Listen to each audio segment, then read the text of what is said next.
Hey everyone, this is Wade Franson, and it is the sneak peek for episode 117, airing on September 24th, 2024.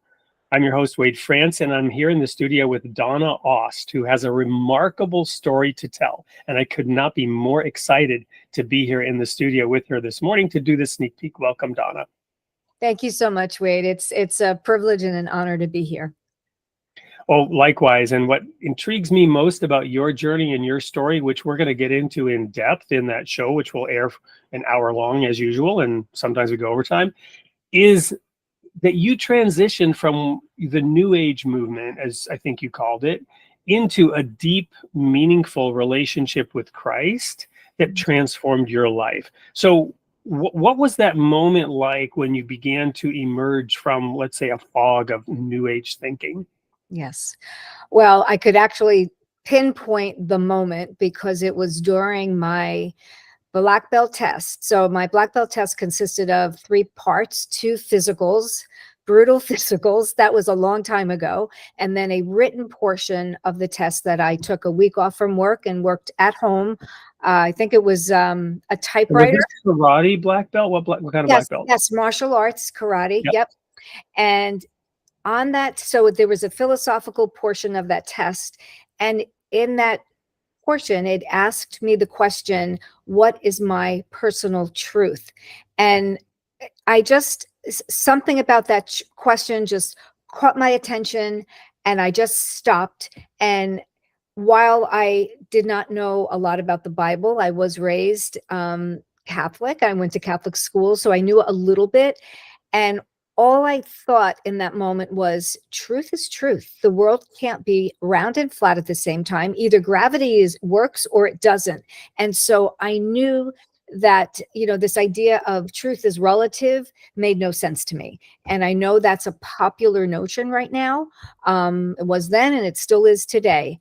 And so that was the beginning of my journey. And while I thought I was searching for God, God all along was there with his arms open, calling me. And but that's where it started. And so, yeah, that's where it began. Well, that's awesome. And in fact, it's gotten a lot worse with the whole My Truth movement. And I'm glad you mentioned that, because to me, there's a simple solution. To your point, there is truth. Reality is reality, but everyone has a different perspective, and that's okay. But I don't like the term my truth. I'm very happy to hear my perspective. I want to hear your perspective. Right. But to use that word truth in that way is, to me, a violation of sacredness. Yes. Right. Yes. And a recognition of where truth comes from ultimately. But everyone has a different perspective, and that's fair. And we want to hear those different perspectives. And that's why, I have a variety of guests on this show. So a follow-up question then, when did this shift become so profound and deep that you ended up writing a book called When Hope Comes? Well, there were a lot of years in between. So you'd have to hear my journey. But basically, and the viewers will hear your journey okay, on September 24th. Yes.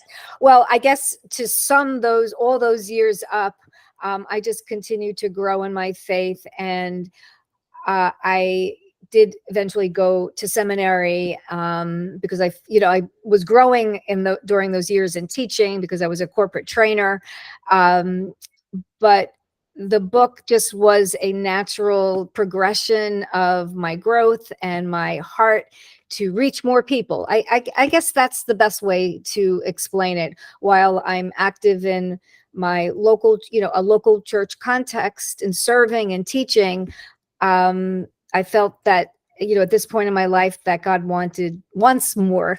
And so that's the book, and just other opportunities speaking at churches. And I love just to connect with, it's mostly women, women's ministry. And so that's how that all came about. Well, thank you so much. We're going to have to end it there in this brief sneak peek, but we will explore the many threads of that story, including your corporate life, your church life, your home life, and the content of that book. So this is going to be an amazing show. We don't want anyone to miss it. Mark your calendars, episode 117, 9/24. and 8 p.m. Central, as always, for Created in the Image of God. We'll see you there.